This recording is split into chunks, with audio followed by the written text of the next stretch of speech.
You're not invited to Mom's 60th birthday. Your kids are too noisy, my sister texted with a laughing emoji. That's fine, I replied. What she didn't realize, I'd reserved the $17,500 venue, covered the catering, and owned the party bus she'd bragged about. At 4:32 p.m. the day before, I put everything on hold. Her husband called. The venue says there's no booking. I said, okay, get ready for this, because it's a story I still can barely believe. Can you even imagine being completely uninvited from your own mom's 60th birthday party by your sister, who then adds a laughing emoji to the text? My kids, she said, were too loud. My response? A calm, collected, no problem. But what she didn't know, what she couldn't possibly know, was that her no problem was about to become the biggest, most expensive problem of her life. At 4:32 p.m., the day before Mom's milestone birthday, my phone lit up with a call from my brother-in-law, Mark. I was standing at my kitchen counter, rinsing a sticky cup my youngest had abandoned mid-juice, when I saw his name. And I knew, deep down, before I even answered, that someone had finally looked under the hood. Jordan, he gasped, completely breathless. The venue says there's no reservation. They're acting like we never booked. I kept my voice impossibly even. Huh. That's strange. Strange? It's not strange, he snapped, then lowered his voice, like someone else was listening in the room. Tessa is melting down. The coordinator said it was canceled at 4:30. Did you? I just stared at the little soap bubbles swirling and slipping down the drain. Mark, I replied, no problem. There was this long beat of silence on the other end, like he was rewinding a conversation he'd only half overheard. She didn't mean it like that, he finally mumbled. I slowly dried my hands, picked up the literal folder I had resting on the table. Yes, a literal folder, and said, oh, I meant my reply exactly how I sent it. See, just 2 hours earlier, my sister Tessa had texted me. You're uninvited from Mom's 60th. Your kids are too loud. Followed by that infuriating laughing face emoji. My answer? No problem. Just 2 words. Come. And then I'd made a series of very boring, very official phone calls. My sister had always counted on me to be boring in a very different way. I'm 38, a project controller for a regional construction company. My entire value at work is making sure numbers match the truth. I run budgets, track invoices, argue politely with vendors, and file paperwork so other people can pretend chaos isn't happening behind the scenes. I'm also a mom of 2, a 6 and a 9-year-old, and I genuinely like birthdays. I like candles, silly hats, watching my mom laugh until she snorts. What I am not is a person who likes being treated like background noise. Tessa, she's always been louder than me. Not in a fun, extroverted way, but in a the room belongs to me kind of way. She's 35, works part-time at a boutique, and treats every single event like it's her personal stage. When she posted about Mom's 60th on social media, she wrote it like she was the producer, director, and star. She'd already posted about the party bus with a glossy photo and the caption, "We're going all out for Queen Elaine," like it had materialized because she'd willed it into existence. The truth, as usual, was far less magical. The truth was I owned a party bus. Not some wild empire of champagne and neon lights, though that's what people usually imagine. My husband and I bought one used coach 5 years ago from a small fleet liquidation, and we rebuilt it in our garage with my uncle, who does upholstery. It's a side business that pays for soccer fees and summer camps. And it requires licenses, insurance, and a level of sobriety that never, ever shows up in Instagram reels. When Mom turned 59, she'd cried at dinner, feeling like just a grandma. Tessa was the one who grandly announced, "Next year, we'll do something big." And I was the one who, with a sigh, said, "Okay, let's do it right." It started simply enough. Tessa wanted a fancy venue on the river. She'd send me links at 1 a.m. like I was her personal assistant. "This one? This one? OMG," she'd text, then call the next morning to say, "You're better at details. Can you just handle the booking?" I did what I always do. I asked questions. How many guests? 80-ish, she said. What's the budget? We'll figure it out. Who's paying? We're all pitching in. So, I built a spreadsheet. The kind with tabs for venue, catering, rentals, decor, entertainment, transportation. I put my name at the top and wrote proposed split. Jordan 40%, Tessa 40%, Mark 20%. I was already giving her a break, knowing Mark's student loans were still biting them every month. Tessa replied with a thumbs up. Mark replied, sounds fair. And then the invoices started coming. And quietly, so did the pattern. Flashback number 1. The deposit shuffle. In early March, the venue needed a deposit within 48 hours to hold the date. The rental fee was $17,500 and the deposit was $5,250, due immediately.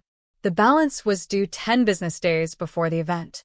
Tessa texted, "Can you put it on your card? Mine is max this month. I'll Venmo you." I put it on my business card. Because the venue wanted a single point of contact, because it earned points, and honestly, because my stomach did that familiar dip when someone said, "I'll Venmo you," like it was some automatic, immediate system. She Venmo'd me $600 with the note for Mom. Like confetti would magically make the rest appear. Mark sent $1,000 2 weeks later. Nothing from Tessa after that. When I asked her, she'd just wave her hand.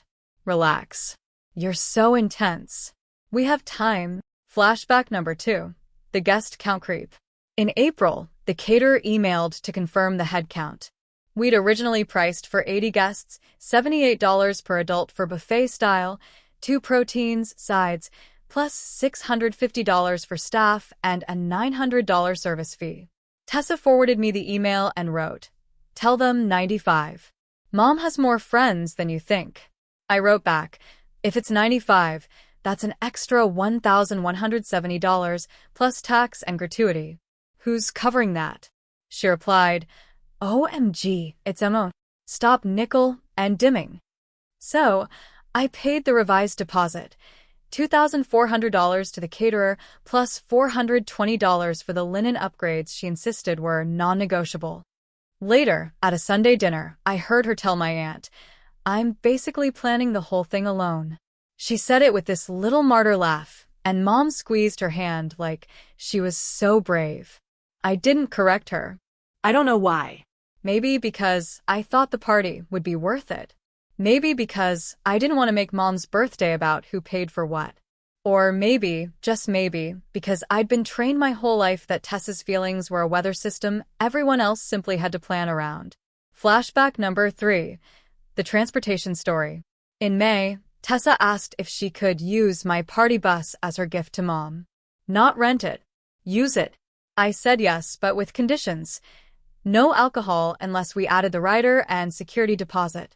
Driver schedule confirmed 14 days in advance. Route logged. Passengers capped at 24. She said, "Of course." Then she posted online, surprising Mom with a party bus, and tagged a dozen friends. My phone started buzzing with messages. "Wait, you have a party bus? How much do you charge?" Tessa is so thoughtful. I told myself it didn't matter who got credit. I told myself again that the end goal was Mom smiling in a silly tiara with her friends. But it kept happening. It was always like that with Tessa.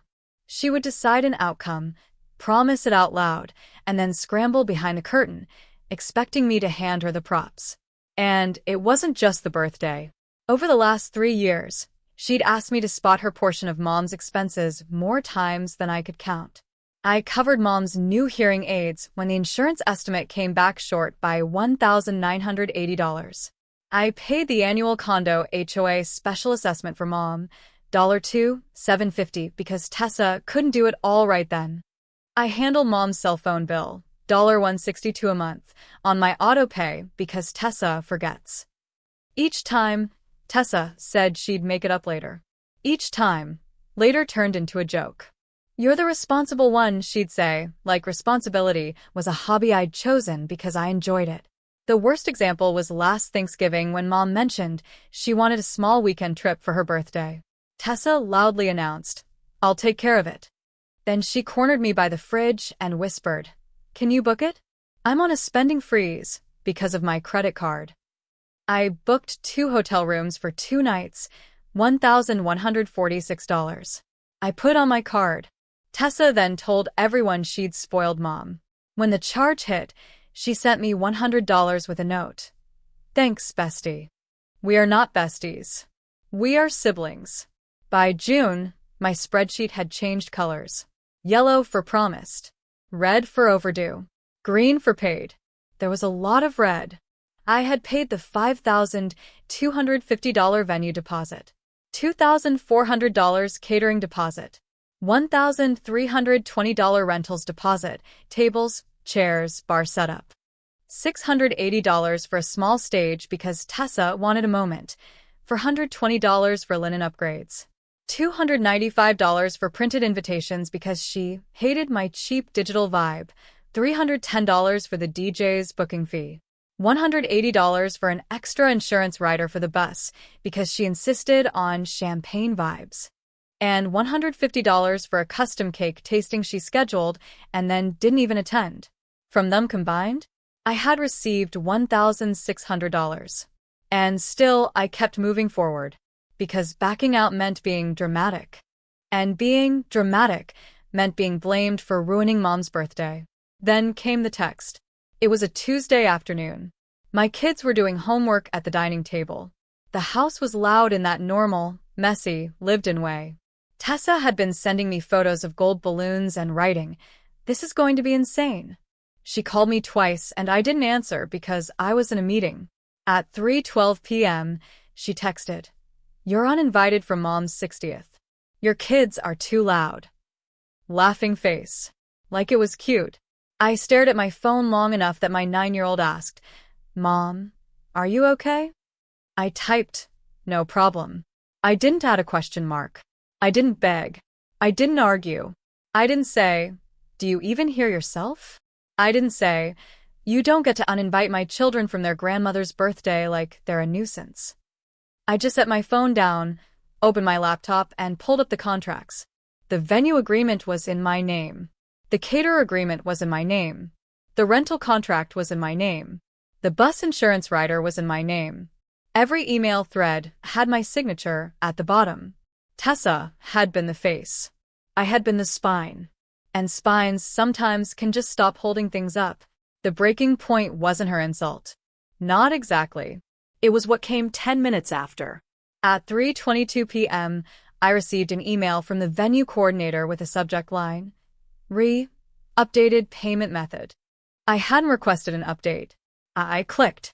It included an attachment, a change of authorization form with my name typed incorrectly, my address wrong, and a signature that looked like someone trying to copy cursive from a photo. It listed a new payment method, Mark's debit card. It also requested that all future correspondence be sent to a different email address, Tess. My stomach went cold in a way that had absolutely nothing to do with hurt feelings. This wasn't family drama anymore. This was something else entirely. I called the venue immediately. The coordinator, Jenna, answered. "Oh, hi Jordan. We got your authorization change." "You did?" I asked, my voice polite but firm. "Can you tell me who sent it?" "It came from an email we've been corresponding with," she said, "and it had a signature." "That signature isn't mine," I stated. "Please don't process anything. I'm the signer on the contract." There was a pause. "Okay," Jenna said slowly. "Let me put a note on the file. Can you forward me the header information on the email?" "I can forward you the email," she said, hesitant. "That's fine," I said. "Forward it. And please note, no changes without verbal confirmation from me." When she forwarded it, I saw the truth in the little details. The email address it came from wasn't mine. It was a new Gmail account that looked like my name, but with extra numbers. Someone had created it to impersonate me. I stared at it, then opened my desktop folder labeled Mom's 60. Inside were receipts, contracts, screenshots I'd been too tired to organize. That day, I organized them. I created a timeline in a new document. March 3rd, venue contract signed by me. Deposit $5,250 paid by my card. April 9th, Catering headcount increased from 80 to 95 at Tessa's request. Additional cost $1,170. Deposit $2,400 paid by me. May 18th. Party bus rider added. Insurance rider $180. June 2nd. Rental equipment confirmed. Deposit $1,320 paid by me. June 10th. DJ booked.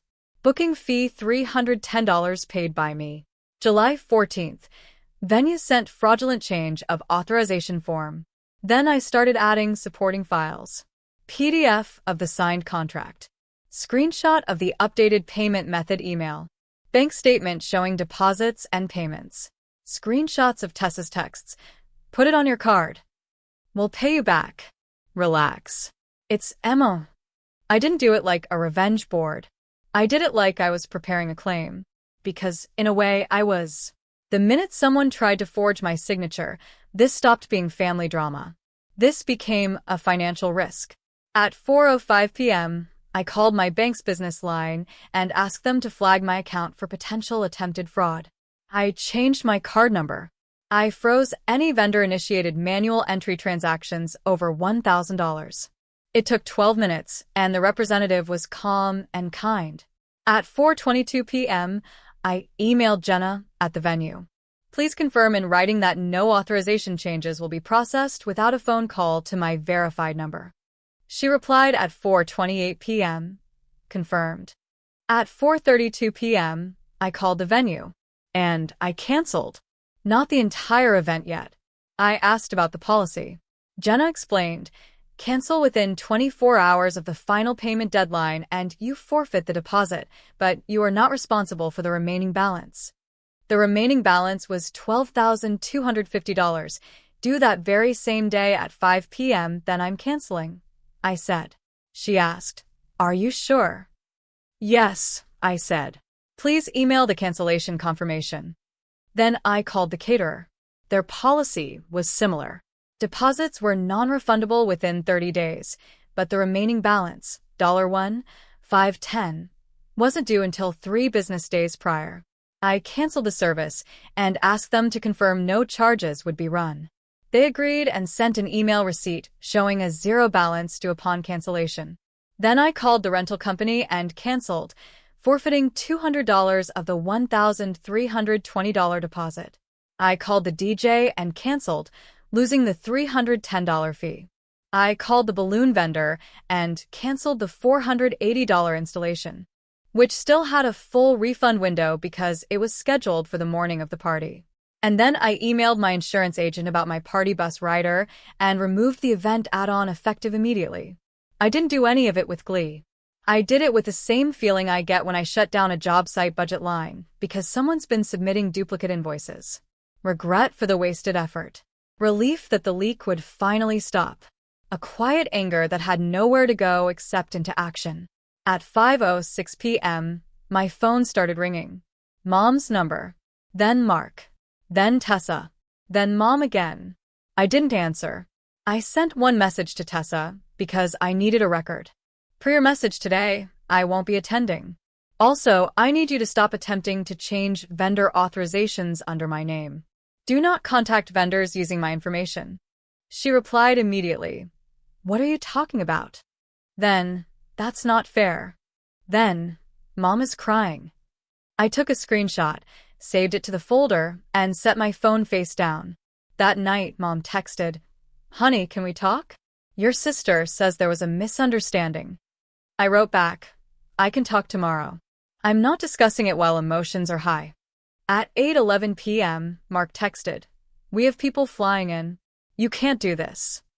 At 8:14 p.m., Tessa texted, If you ruin Mom's birthday, I will never forgive you. I didn't reply to any of them. The next morning, I called an attorney. Not because I wanted to sue my sister. Because I needed to protect myself from whatever story she was about to tell. The lawyer asked 2 questions. Are the contracts in your name? Yes, I said. And do you have documentation of the forgery attempt? Yes, I said.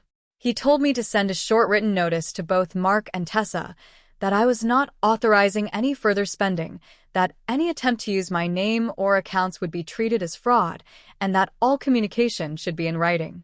He drafted it on letterhead. It cost me $450 for the consult and the letter, and it was the cheapest peace of mind I'd bought in months. By noon, they had it, and by 12:07 p.m., my mother called again. I answered that one. Because I love my mom, even when she doesn't see what's happening right in front of her. "Jordan," she said, her voice shaky.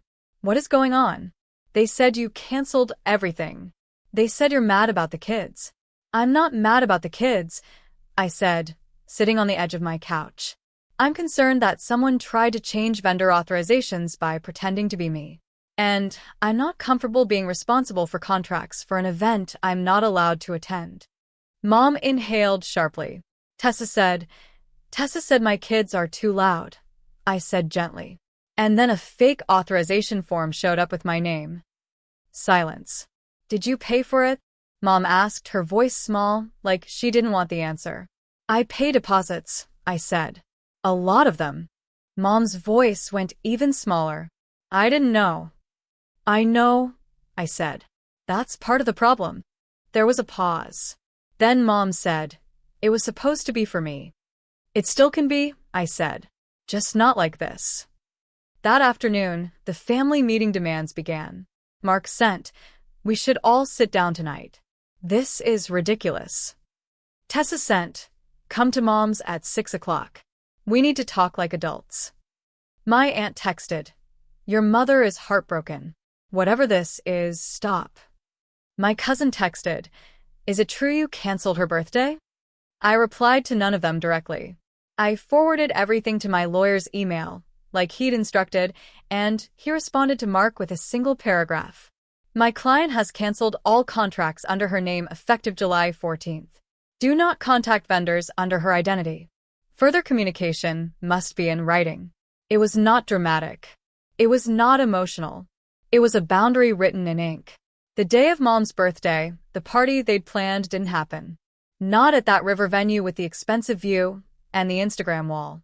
Tessa pivoted to a backyard gathering at Mom's condo complex common area. Someone brought store-bought cupcakes. Someone brought folding chairs. I heard later that Tessa spent the afternoon snapping at everyone because nothing was how it was supposed to be. I did not show up. Instead, I took my kids to a quiet breakfast place and we made a card for Grandma. Then, in the late afternoon, I drove to Mom's condo alone with a small cake from her favorite bakery. $38, vanilla with strawberries. The kind she actually liked. Mom opened the door, her eyes swollen. "I didn't invite them," she whispered immediately, as if I'd accused her. "I know," I said. "Happy birthday." She hugged me hard, and I felt her shoulders shake. In her kitchen, she said, "Your sister said you wanted credit. She said you were trying to make her look bad." "I didn't want credit," I said, setting the cake on the counter. "I wanted respect. And I wanted my name not forged." Mom flinched at that. "I asked her," Mom said quietly. "She said she didn't do it." I nodded. "Then someone did it for her." Mom wiped her eyes and stared at the little box with the cake. "I just wanted everyone together." "I know," I said. "But together doesn't mean I'm the one holding the bill while being told my kids don't belong." Mom didn't argue. She looked tired in a way I hadn't seen before, like a curtain had finally lifted, just enough to show her the machinery behind her big surprise. The next 10 business days were pure administrative fallout. The venue emailed me a cancellation confirmation and the forfeited deposit amount, $5,250 retained, $0 balance due. The caterer emailed, deposit retained, $0 further charges. The rental company refunded $1,120 within 7 days. The balloon vendor refunded $480 within 3 days. The insurance rider removal generated a $96 credit. I logged every one of those emails in my folder. I reconciled my credit card. I marked the losses in red. Then I sent Mark and Tessa an invoice. Not emotional, not petty. A simple statement of amounts they'd agreed to cover, with dates and what they had actually paid. Total owed to me, $1,870. Due in 30 days. Payment methods listed. Mark responded, "This is unbelievable." Tessa responded, "That's so wrong." My lawyer advised me not to engage further. If they didn't pay, it would be small claims. If they paid, it would be done. They didn't pay. Update: 3 months later, in October, I filed in small claims court. I didn't ask for pain and suffering. I asked for reimbursement of documented shared expenses, backed by texts and the original spreadsheet they'd approved. Filing cost $85. Serving papers cost $62. My husband watched me put the stamp copies in a manila envelope like I was mailing out a school permission slip. The court date was set for 28 days later.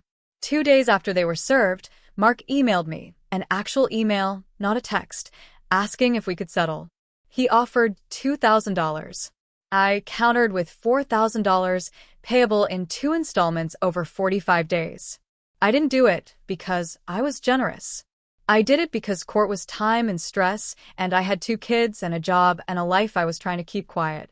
They accepted. The first payment hit my account on a Friday morning. $2,000. Memo line blank. The second payment arrived 30 days later. $2,000. Still blank. Around that time, Mom made a small decision that mattered more than any money. She removed Tessa from her medical appointment contact list. And added me. She told me over tea. "I'm not punishing her," she said. "I'm just being realistic." The fake email address that had impersonated me disappeared. The venue confirmed no further contact attempts had been made. My bank never flagged another fraud event.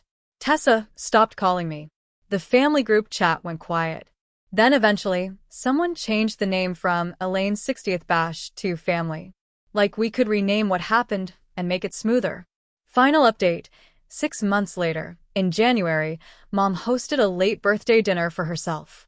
Her words: at a simple Italian place she loved. She invited 12 people. She paid the reservation deposit herself, $100, done with her own card, because she'd asked me to teach her how. When I walked in with my kids, nobody flinched at their laughter. Mom had crayons on the table without being asked. She looked at me and said quietly, "I wanted this all along." Tessa came. She stayed polite, stiff. She didn't apologize, but she also didn't try to control the room. Mark avoided my eyes, like he was afraid I could see his bank statements through his face. After dinner, Mom handed me a small envelope. Inside was a personal check for $200.